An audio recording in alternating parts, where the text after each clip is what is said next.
verso 43, desculpa, 46. Salmo de número 22, verso 1 diz assim: Deus meu, por que me desamparastes? Porque se acha longe de mim a salvação, as palavras do meu bramido. Aí você vai pôr seu papel aí. Mateus, capítulo de número 27, verso 46, diz assim: Por volta da hora nona, clamou Jesus em alta voz: Eli, Eli, lama sabachthani, que quer dizer: Deus meu, por que me desamparastes? Amém? Feche os seus olhos. Pai, nessa noite nós estamos aqui. O Senhor sabe que sem Ti eu não posso nada, nem pouca coisa, nem coisa alguma. Não há nada em mim que se aproveite a Tua igreja. Mas a Tua palavra, ela é pura, ela é viva, ela é uma semente que sempre gera frutos. Então que nessa noite o Senhor possa falar com a Tua igreja, com o Teu povo, assim como tem falado comigo. E que a Tua palavra gere frutos para a eternidade. É o que nós oramos nessa noite, em nome de Jesus. Amém?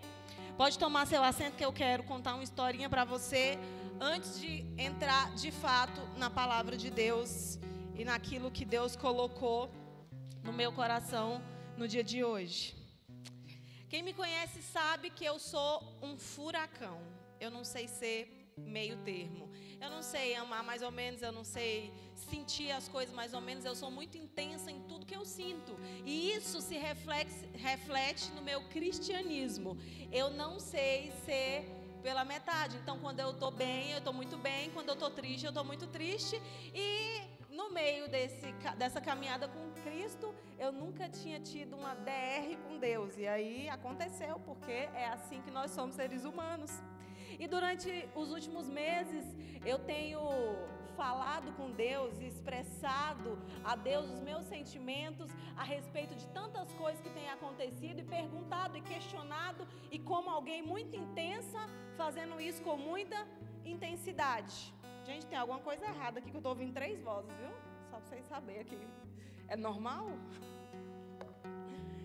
E diante disso, desses meus questionamentos com Deus, numa madrugada, orando, falando: Deus, fala comigo. Já fez isso? Deus, só vou sair daqui quando você falar comigo. No meio disso, adivinha só, Deus não falou comigo. E aí eu disse: então tá bom, eu não prego mais a partir de hoje, porque o Senhor não está falando comigo. Eu só prego o dia que o Senhor falar comigo. Adivinha só, Deus caiu no meu drama? Não. Já caiu no seu, irmão? Eu disse, eu tenho eu tenho um grupo no meu celular que chama Eu e Deus. Então assim, tô num lugar, Deus falou alguma coisa comigo, eu anoto. E eu disse: não abro mais esse grupo, não vou mais anotar nada, não quero mais. E passou-se ali uns dias, e quanto mais eu dizia para Deus: eu não quero mais te ouvir, porque agora eu não quero mais que o Senhor fale comigo, mais o Senhor falava comigo. Disse: Deus, eu não quero mais ouvir, porque agora eu não quero mais entender. Mas o Senhor falava comigo. E desses dias surgiram, desses 3 dias, nesse diálogo intenso com Deus, surgiram 4 ministrações, que não era para a igreja, era para mim, era eu que precisava ouvir aquilo. E aí eu iria pregar no ano novo, graças a Deus, Deus mandou o pastor Eliseu para salvar a vida de vocês. Tem 4 vozes agora. E eu estava com a minha pregação pronta para vir. Cheguei da casa do irmão Aldir, da irmã Cissa, que inclusive não estão aqui porque hoje é aniversário dela. E pensei: vou dormir porque eu tenho uma palavra pronta. E Deus disse: não é essa. E eu disse: mas o senhor está de brincadeira, eu passei 4 dias para o senhor falar comigo. Aí o senhor fala, eu escrevo 4 palavras, agora não é essa? E aí é isso que eu vim falar para vocês, antes de você entender o que Deus quer falar nessa noite, tá? Não é a pastora Karina, até porque se fosse vocês não receberiam nada. Mas eu espero nessa noite verdadeiramente que Deus fale com a igreja. Não é o movimento que me interessa, mas é o quebrantamento do coração que o Espírito Santo traz quando a palavra dele é falada. E aí vamos iniciar 2 textos quase que idênticos. Salmo de número 22, escrito por Davi, sei lá quantos anos antes de Jesus vir à terra, nascer, crescer, curar, libertar e chegar ao momento em que ele estava vivendo, a cruz.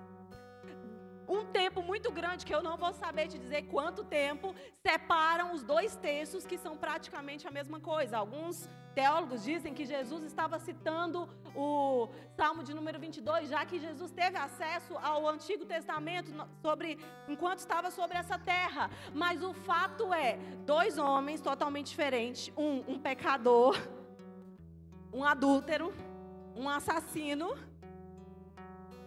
mas que foi tirado do anonimato do pastoreio de ovelhas e foi colocado na honra de um reinado.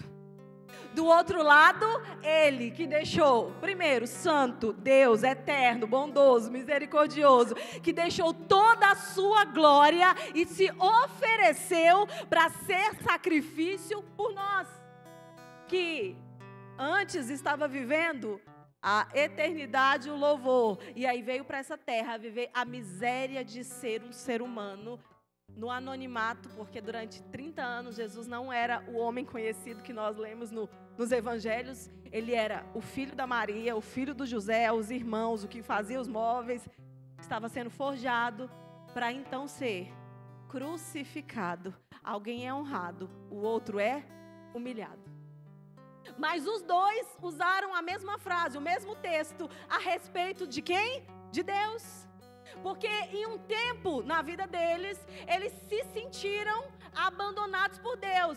Davi porque estava no meio da sua luta. Jesus porque sobre ele estava todo o pecado da humanidade.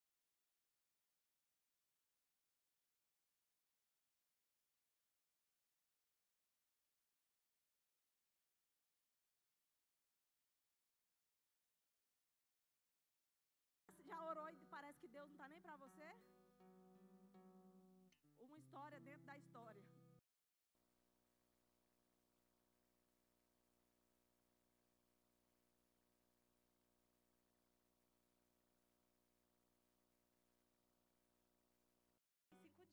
Tem 5 dias que eu não orava por isso e adivinha só? Aconteceu essa noite.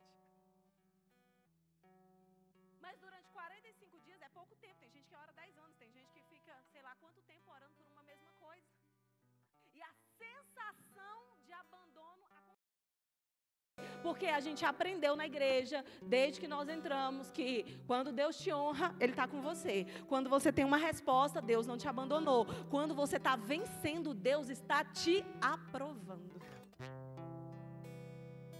E aí você entende que quando você está vivendo o melhor momento da sua vida, é quando você está melhor com Deus. Você começa a achar que todas as vezes que Deus te abençoa é porque você está bem. Porque Deus está te amando. Olha que coisa, meu Deus, eu nem tenho palavra para dizer isso. Todas as vezes que Deus está me abençoando, eu sinto como se Ele estivesse me amando mais. Você sente isso também? Ganhei uma coisa nova, gente, mas Jesus é bom. Olha, já olhou alguém muito grande nessa terra e pensou, mas como Deus está com aquela pessoa? Então alguém muito pequeno não está com Deus? Então alguém que está passando por luta, dificuldade, enfermidade, traição, sei lá mais o que, Deus não está com ele? Davi estava dizendo para Deus aqui no Salmo de número 22, Deus, eu estou clamando, eu estou pedindo, e o Senhor não está dando bola para aquilo que eu estou falando. Por outro lado, Jesus, com todo o pecado da humanidade sobre ele, diz a mesma coisa. Deus, por que eu estou me sentindo abandonado? Mas nem o pecado, nem as adversidades são sinônimos de abandono de Deus. Porque o amor de Deus não faz exceção. Deus não abandona porque eu estou pecando. Da mesma forma que Ele não me acolhe quando eu estou me santificando. O amor de Deus, Ele é para todos, de igual forma. E a gente precisa entender isso como verdade na nossa vida. Para que quando eu escorregar, eu não ache que Ele nunca mais vai me abraçar.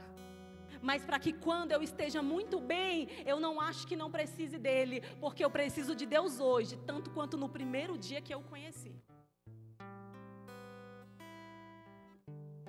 Nós achamos que a vitória é sinônimo de abraço de Deus, de aprovação de Deus, mas Deus desaprovou a Jesus? Deus desaprovou a Jesus, irmãos. Por que ele estava se sentindo abandonado? Porque haverá momentos na nossa vida em que Deus não vai falar, em que Ele não vai responder, mas Ele sempre estará. Sempre. Ele sempre vai estar. Davi sentia abandonado por Deus pela falta da vitória. Jesus sentia falta da presença, que não podia caminhar com o pecado. E isso é algo que nós precisamos entender, a diferença de quem quer caminhar com Deus pela vitória, de quem clama a Deus porque deseja a vitória e de quem está sentindo falta da presença de Deus. Porque aquilo que Deus tem para me oferecer acaba nessa vida. O que Deus é para mim continua na eternidade. Milagre na nossa vida não é sinônimo de aprovação de Deus. Por quê? Porque o milagre do casamento, o milagre da família, o milagre da cura, o milagre financeiro acaba quando eu morro. Mas a salvação se inicia quando eu morro. Você entende? Aquilo que eu recebo aqui, que eu acho que é Deus me aprovando, acaba o dia que eu morrer. Mas a eternidade também se inicia no dia da minha morte.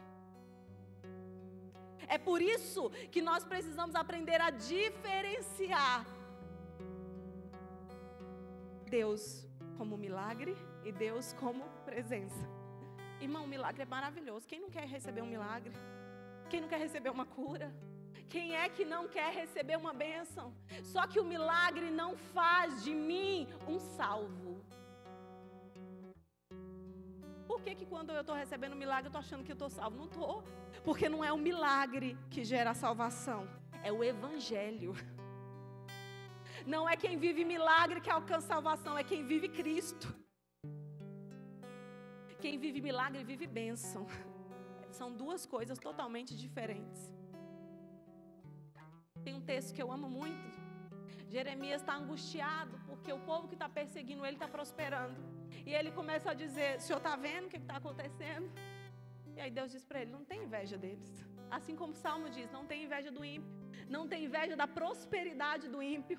Não tem inveja daquilo que está acontecendo na vida do outro. Porque às vezes a sua vida está muito difícil e você está pensando: meu Deus, mas olha como o irmão está abençoado.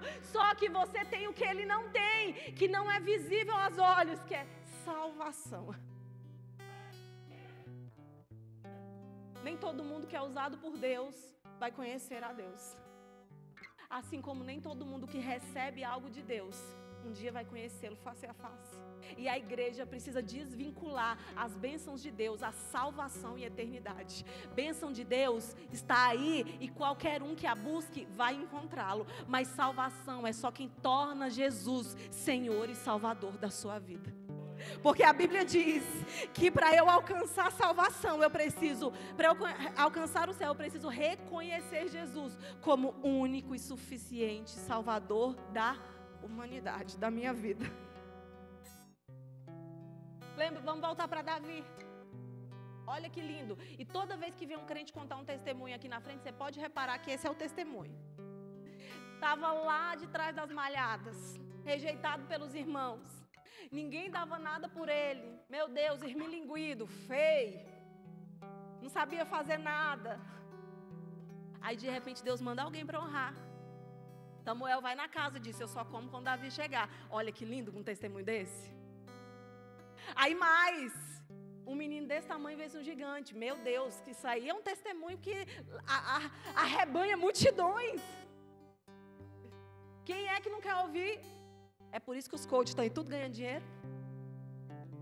E aí de repente aquele menino excluído torna-se rei de Israel.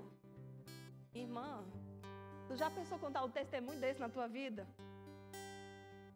É lindo, é claro que é lindo. E é lindo o que Deus faz, sim. Mas a beleza, e entendo eu, como, sou mera coadjuvante, não tenho conhecimento para tanto, que o que fez de Davi um homem segundo o coração de Deus não foi a exaltação que Deus trouxe sobre a vida dele.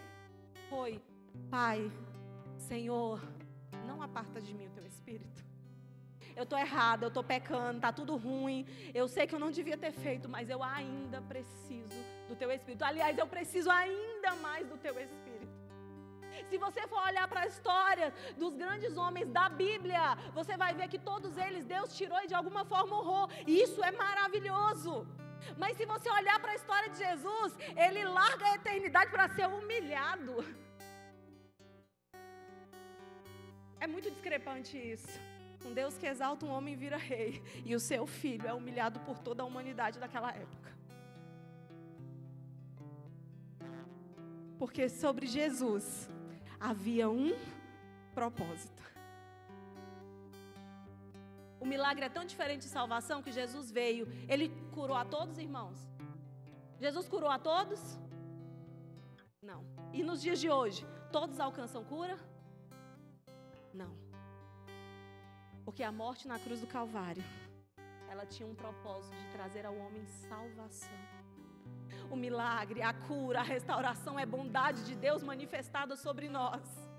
A bondade de Deus é tão grande que Ele te cura, Ele te restaura, Ele te abençoa financeiramente. Mas o propósito de Cristo era morrer para que houvesse salvação na terra.